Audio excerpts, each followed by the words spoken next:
Olá, estamos de volta com o nosso bate-papo sobre os sujeitos do ensino médio e a diversidade na educação básica. Professora Melissa, retomando as políticas da SED no que se refere às relações de gênero e diversidade sexual, o que é proposto para o reconhecimento e valorização do pertencimento desse jovem? Bom, se a gente pensar no pertencimento desses jovens, especificamente em relação às relações de gênero, a gente pode pensar que nós temos jovens meninas, jovens meninos, né, que se dividem em masculino e feminino, ou seja, jovens de gênero, sujeitos de gênero, entre homens e mulheres, alunos e alunas, e também jovens com diferentes orientações sexuais, né, e identidades de gênero. Quando a gente está falando aqui em identidade de gênero específico, a gente está pensando naquele jovem, naquela jovem, uma jovem mulher que não necessariamente nasceu como mulher. Então, eu estou falando de uma jovem transexual, ou em um jovem homem que não necessariamente nasceu biologicamente homem. Então, eu estou falando de diversidade sexual com vistas na identidade de gênero dos sujeitos. Então, a sociedade, ela demarca muito bem os gêneros, né? Se a gente for pensar, desde o momento do nascimento ou da gravidez, a gente já se pergunta se é menino ou se é menina, a gente divide os brinquedos e as brincadeiras, a gente chega até a falar em universos diferentes quando se refere ao masculino e ao feminino. Isso também acontece na escola. Os banheiros das meninas e dos meninos são sempre muito bem vigiados, há um cuidado, até um temor para que ninguém os utilize a revelia do gênero. As filas são ainda segmentadas entre filas de meninas e filas de meninos. Os esportes, assim como os jogos e as atividades escolares, acabam por alimentar essa separação de corpos, como se todos temessem qualquer confusão. E quando eu falo aqui desse temor, dessa confusão entre os gêneros, eu estou tomando como empréstimo falas de pesquisadoras como a Guacira Louro, que estuda gênero, sexualidade e educação, e Berenice Bento, que estuda especificamente a transexualidade e aborda também o papel da educação na patologização dessas identidades que não são as esperadas, né? Que não são tidas como a norma social. Então, há uma necessidade de abordar essas relações, de entender esses processos. E nisso a escola tem tanto que observar essas práticas, observar por que continua naturalizando. Será que a gente está tratando aqui só de diferença? Mas por que a fila tem que ser organizada entre meninos e meninas? A gente não teria problema em lidar com essa distinção, esse excesso de diferenças, né? Se a gente pensar, por exemplo, no rosa e no azul, que são as cores determinadas para os gêneros, a gente não teria problema se não tivesse por trás disso a questão das desigualdades, que a gente já abordou aqui. De que muitas vezes essas diferenças são utilizadas para vetar certos espaços para as meninas, por exemplo, o espaço da quadra, o espaço do futebol, espaços que são pensados historicamente como masculinos e que não aparecem como possibilidade para as meninas. Ou a própria atividade científica, por exemplo, que é pensada como uma atividade mais masculina ou as separações das disciplinas. A gente tem o hábito de dizer, por exemplo, que as meninas se dão melhor nas línguas, os meninos se dão melhor na matemática. E ao fazer isso, a gente acaba determinando esses espaços e vetando também outras possibilidades para as meninas e para os meninos. Então, as construções de gênero, elas são muito baseadas em repressões, né? Eu reprimo determinados comportamentos e estimulo outros, né? De acordo com o gênero. É o fato de, por exemplo, quando uma professora pega um caderno de um aluno que é caprichado e diz, mas parece um caderno de menina, como se o capricho ou a organização não fossem passíveis de serem atributos masculinos. E, ao fazer isso também, a escola, a sociedade, muitas vezes estimula, por exemplo, nos meninos, comportamentos que depois a sociedade vai querer reprimir, como a agressividade, a violência, e reprime a sensibilidade. Então, a ideia dos meninos não choram, homens não choram, e lá no futuro você vai ter, por exemplo, homens que são mais, como a pesquisa que a Joara demonstrou, homens que são mais vítimas de violência no espaço público. Quem é vítima de homicídio no espaço público é um público majoritariamente masculino. Então, aí tem uma relação de gênero estabelecida. As mulheres, por sua vez, mais vulneráveis à violência no espaço doméstico, nas relações com seus parceiros afetivos, sexuais. Então, Compreender essas relações também é tarefa da escola. E esse é o papel da nossa coordenação ao olhar, visualizar, entender essas especificidades, fazer muita formação continuada, promover esses debates, para que a gente enfrente essas desigualdades, né, e, quiçá, possibilite outras relações mais igualitárias. Colada nessas relações de gênero que constroem masculino e feminino estão também as normatizações referentes à heterossexualidade, né, que tomam a heterossexualidade como a norma, ou como a normalidade, o padrão de normalidade, e patologizam, por outro lado, as orientações homossexuais, bissexuais e também a transexualidade. Então, compreender esses processos, desconstruí-los no sentido de entender como eles têm uma razão histórica, como eles têm um processo de formação, e a partir dessa análise, dessa história, fazer o caminho inverso, né? Desconstruir essa história, afirmar esses sujeitos que historicamente foram discriminados, uma demanda para a escola, para nós professores, né? Para nossa formação, para nosso aprofundamento, e para que a escola cumpra o seu papel social. E o jovem do campo, professora Marlene? Quais são as considerações sobre a escola e o jovem do campo? A escola do campo, ela tem uma tradição e que nós temos que reconhecer, né? O aluno do campo, ele tem a cultura dele é muito valorizada no seu meio. Então, nós temos, assim, a comunidade, a escola e a comunidade, elas dialogam muito, porque diz um pesquisador, né, que onde tem escola e a capela, a comunidade se reúne. E no campo, a comunidade ela é muito presente, porque a escola passa a ser um espaço onde a comunidade usufrui, muitas vezes, desse espaço. E todo o espaço é educativo. Então, a cultura do jovem do campo e a terra, o trabalho, é uma coisa que nós temos que reconhecer, né? É preciso reconhecer esse sujeito no espaço onde ele vive e produz. Ele produz cultura, né? Ele é o sujeito de cultura, que pode ser muito diferente da minha cultura, mas é uma cultura o Paraná é mais ou menos 26% da nossa rede, ela se encontra no campo. Então, é uma população que a demanda social e os movimentos sociais do campo estão indicando que nós precisamos estabelecer esse diálogo e reconhecê-los como sujeitos de cultura, onde o trabalho no campo ele é humanizado. Ele é humanizado. Nós é que temos que reconhecer que produzem cultura, e produzem a sua subsistência, e modificam os seus espaços, né? Então, a cultura do jovem do campo, ela está sendo debatida nacionalmente. Então, os movimentos sociais também têm uma participação expressiva por conta das suas necessidades, né? E nós, enquanto espaço público, enquanto órgão público, nós temos que construir este novo pacto, este currículo, onde esse direito do jovem dialogue muito com o conhecimento acadêmico, né? Eles têm cultura, e muita. Professora Edna, e o jovem negro? O que é proposto para o reconhecimento e valorização do pertencimento do jovem negro? E no que se refere às relações étnico-raciais, como deve ser uma docência relevante? Bom, primeiro eu vou, então, falar a respeito da docência relevante, porque acho que a gente está tratando o tempo todo, né, chegando com este objetivo, né? Toda a nossa discussão aqui é pensar como é que a diversidade vai ser tratada, trabalhada, né, dentro da escola.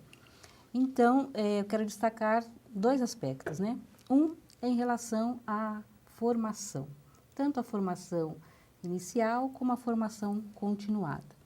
Foi colocado aqui também, já nesta mesa, que neste processo histórico, a maior parte, né, dos educadores não tiveram na sua formação inicial um conhecimento para tratar essas questões.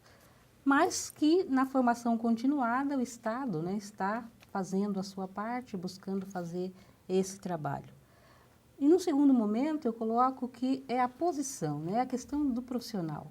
O posicionamento que o profissional tem, né, em relação ao compromisso, ao entendimento, à seriedade de tratar das questões da diversidade. Então, uma docência relevante é aquela, né, no meu entendimento, que observa, que escuta, que interpreta as relações, né, e ali, então, desenvolve uma ação pedagógica, não só para, no caso da população negra ou indígena, né, ou com todas as questões da diversidade trazidas aqui, mas especificamente para a população negra, não é só para a população negra, é para negros e não negros, né? Então, a docência relevante é aquela que consegue agregar, né, esses saberes, trazer do conhecimento científico, um diálogo com o saber tradicional, né, que esses sujeitos trazem para a escola, e disso fazer um diálogo de participação e construção dos novos conhecimentos, onde os sujeitos possam se reconhecer e se sentir valorizados, e então participar ativamente da sociedade, né? Então, essa é a visão de uma docência relevante.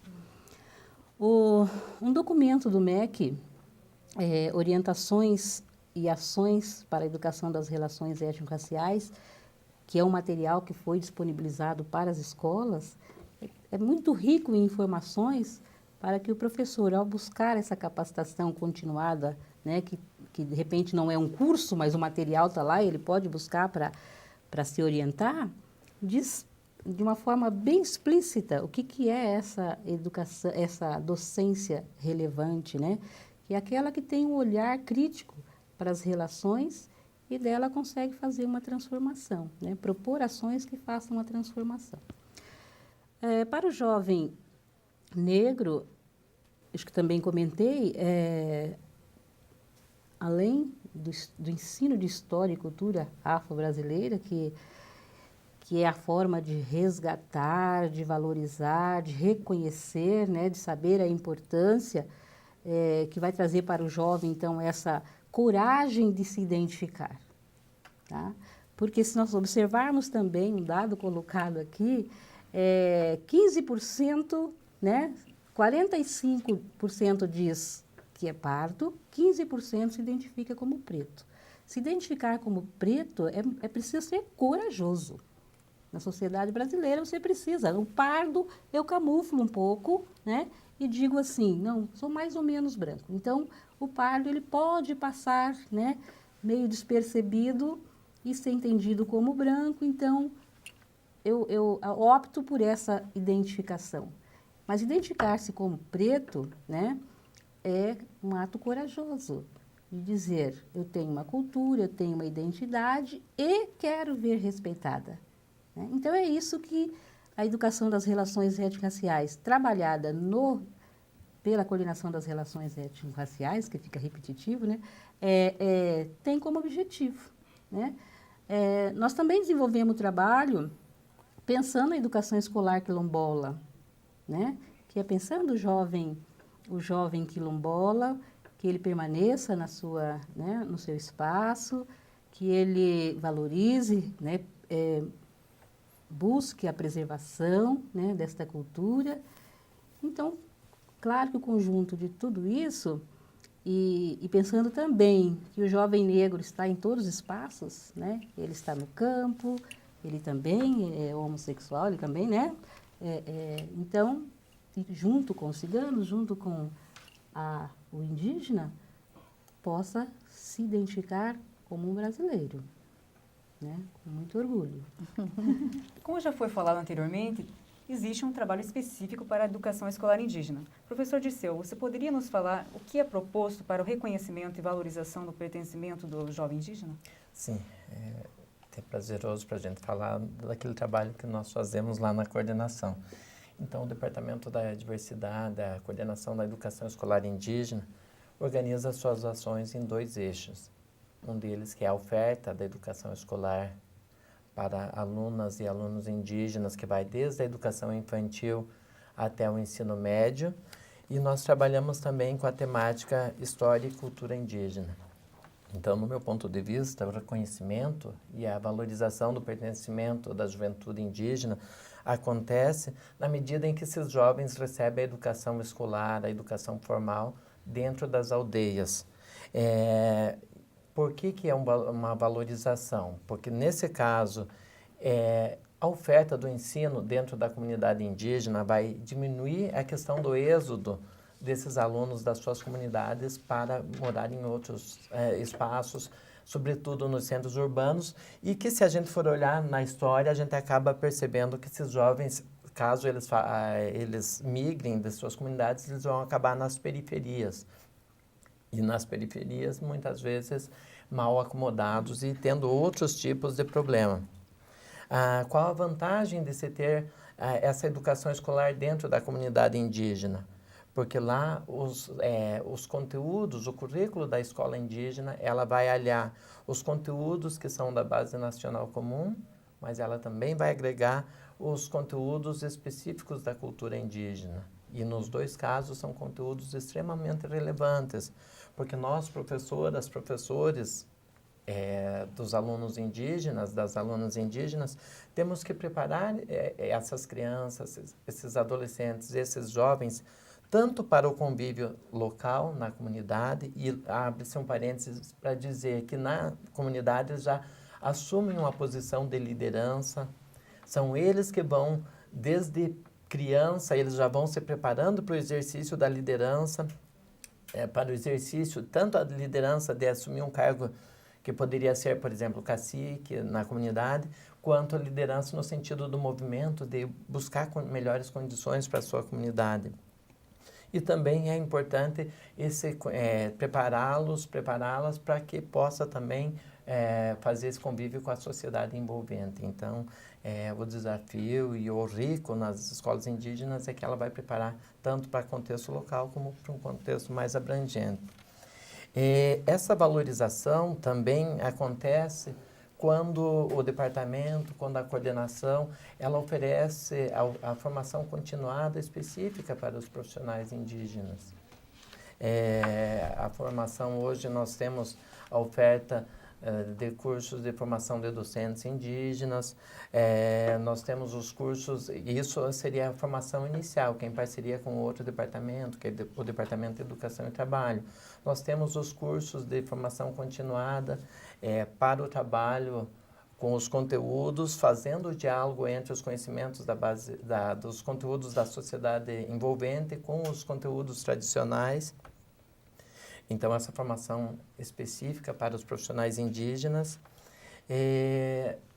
Uma outra linha de fortalecimento dessa juventude indígena, quando nós trabalhamos também na produção de materiais didáticos indígenas, e essa produção é um grande referencial, porque ao longo da história, o que nós tínhamos? Materiais didáticos que eram escritos por pesquisadores, normalmente por pessoas não indígenas. E não que eu queira desqualificar esses materiais, mas uma coisa é eu contar de uma realidade que eu vivenciei por um curto espaço de tempo.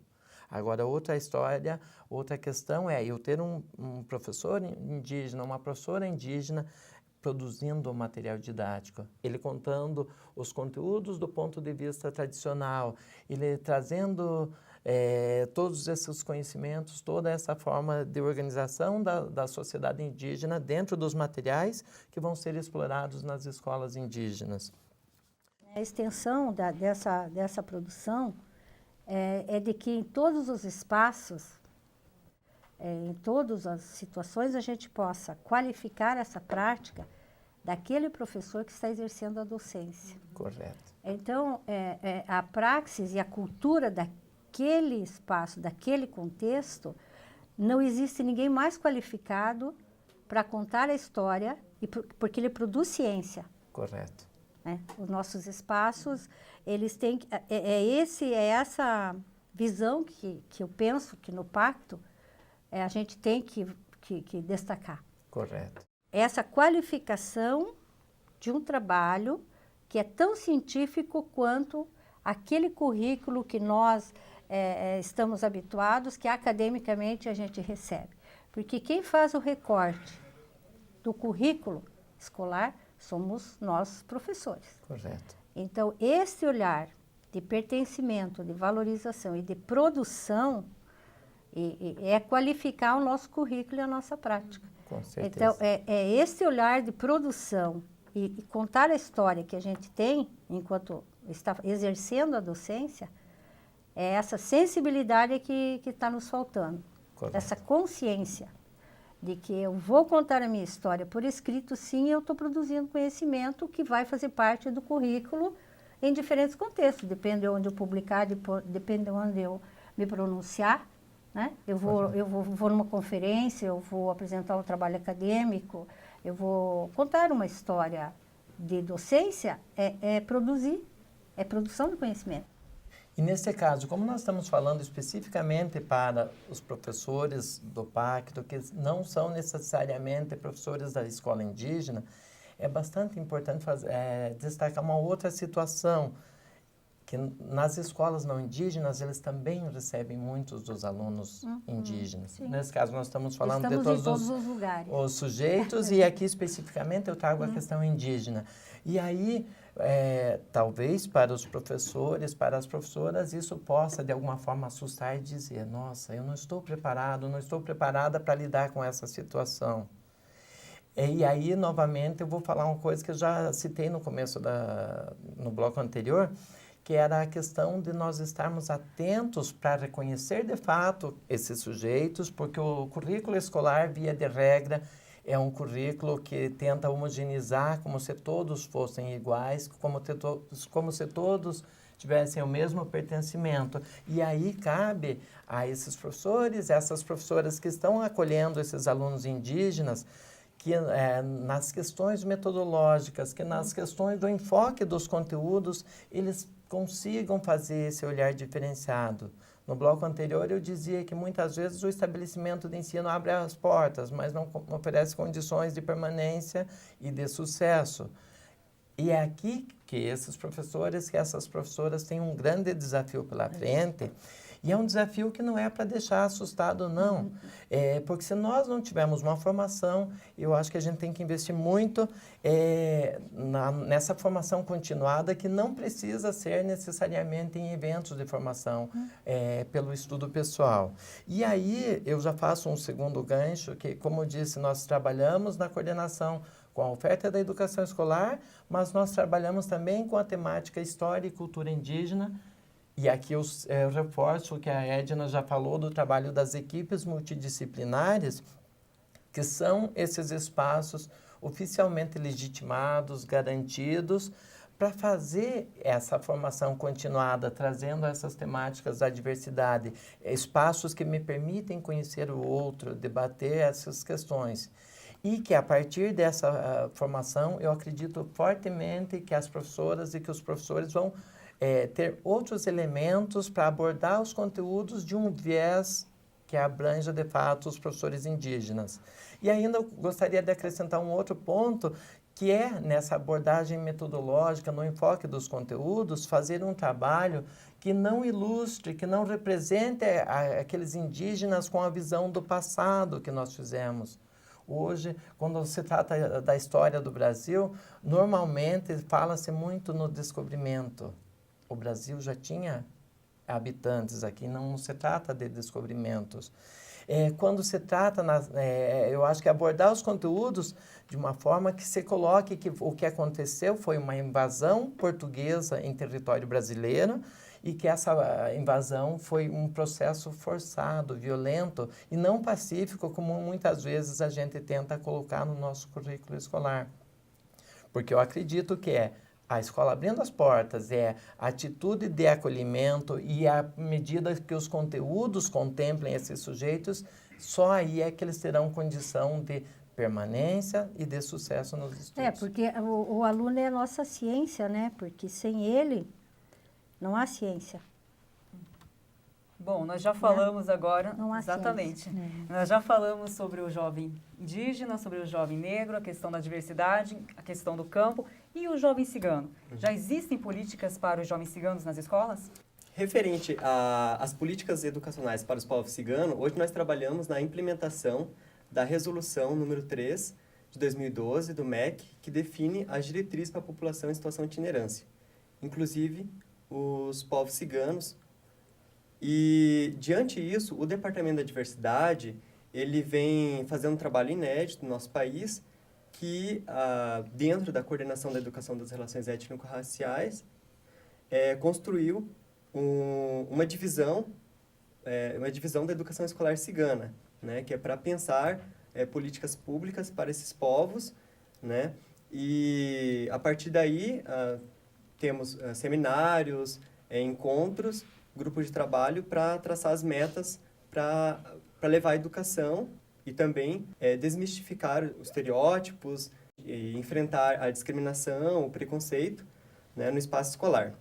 Junto com a preservação da cultura cigana no estado do Paraná, representado pelo Cláudio Ivanovic, nós temos fazendo um trabalho que é um projeto A Caravana dos Assim Chamados Ciganos, né, que no primeiro semestre nós fizemos um trabalho que junto aos municípios de Irati, Araucária, Piraí do Sul e Maringá, né? E no próximo semestre nós vamos também levar essa caravana, né, a outros 10 municípios, onde o objetivo é levar o conhecimento da história e cultura, né, arte dos povos ciganos, né, e também a fundamentação legal, né, no qual nós devemos nos fundamentar, né, e também assim como receber os alunos da etnia cigana, né, passando assim pela matrícula, né, e de como inserir, né, esses povos dentro da sala de aula. E para finalizar, o enfrentamento ao preconceito e à discriminação é algo constante na área da educação. Diante disso, que sugestões vocês podem dar aos professores do ensino médio para atender essas questões? Bom, eu gostaria de começar falando sobre o atendimento aos jovens indígenas, para os profissionais que acolhem e não os jovens indígenas em seus estabelecimentos e não aqueles das escolas indígenas. Nesse caso, ter sempre em mente que eles estão acolhendo um jovem, uma jovem que ele tem um outro pertencimento étnico.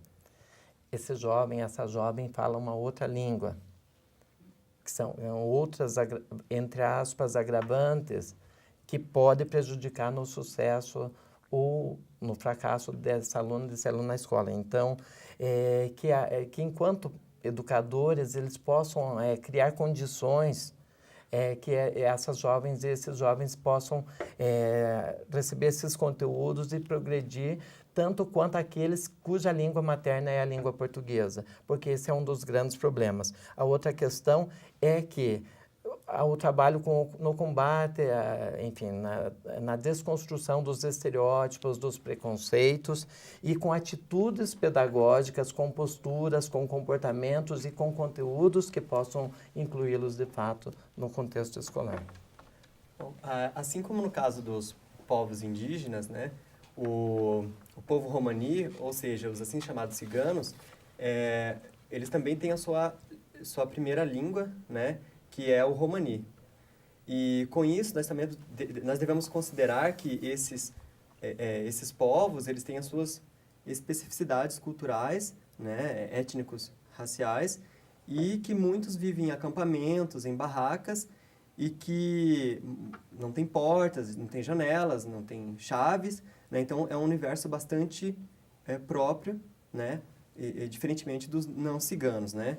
Então, diante disso, é preciso pensar práticas de acolhimento para que eles permaneçam e se sintam integrantes na sala de aula. Eu penso que para a gente é preciso conhecer para reconhecer. Na medida que eu conheço, eu reconheço. Então, nós precisamos, é um desafio muito grande, a identificação e reconhecimento da diversidade, apesar que o nosso país é diverso, né? Nós é que temos dificuldades, vamos dizer, particulares e referenciais que não nos ajudam a reconhecer essa diversidade. E ela é norma da espécie, então eu vejo que é o desafio nosso de educadores, principalmente em se tratando da juventude, que ela é inovadora pelo próprio ciclo da vida, né?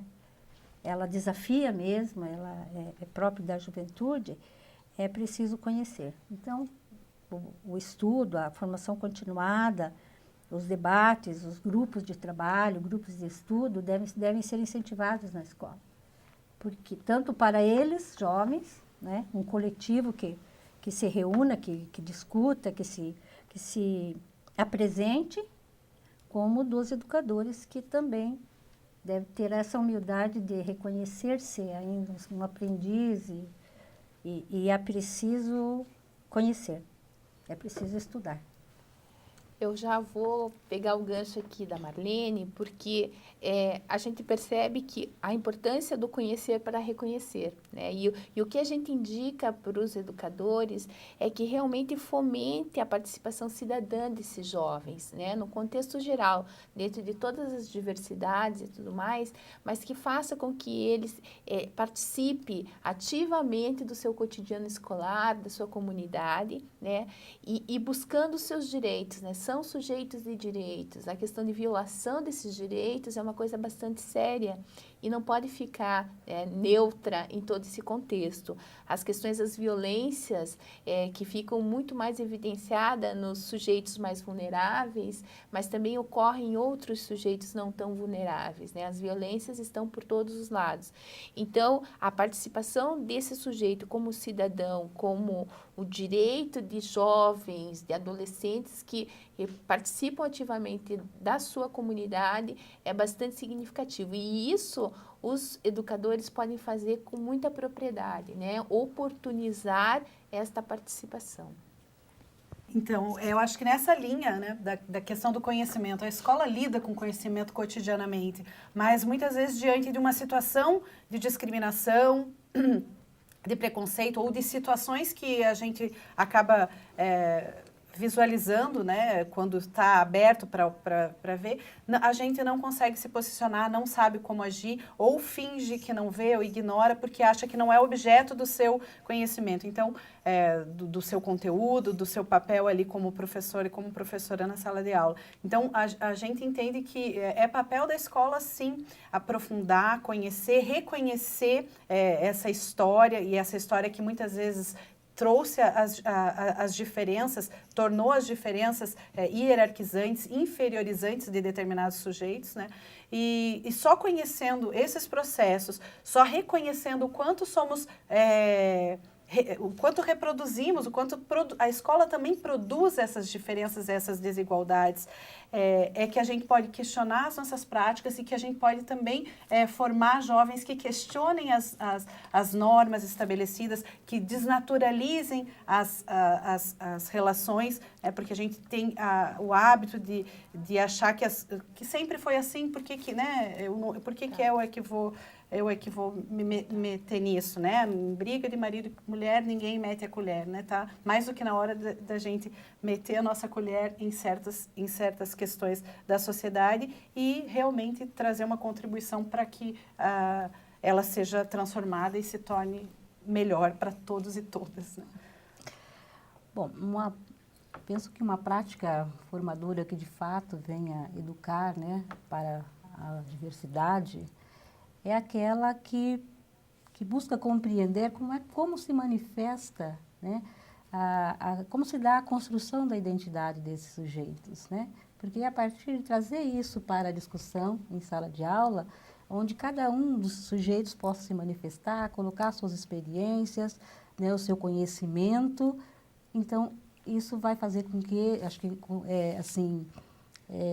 vindo ao encontro daquilo que a Joara está falando, possibilitar, né, não só a valorização, mas também a ação desses sujeitos, né? Porque a discriminação, o que ela faz? Ela rompe, ela fecha portas, né? A partir do momento que eu tenho conhecimento e reconheço, vamos ter portas abertas, né? né? E o que nós queremos para esses sujeitos? Então, portas abertas nessa sociedade. O direito de se expressar, né? O direito de acessar os direitos, o direito de trabalhar para que esse direito também seja acessado por tantos outros.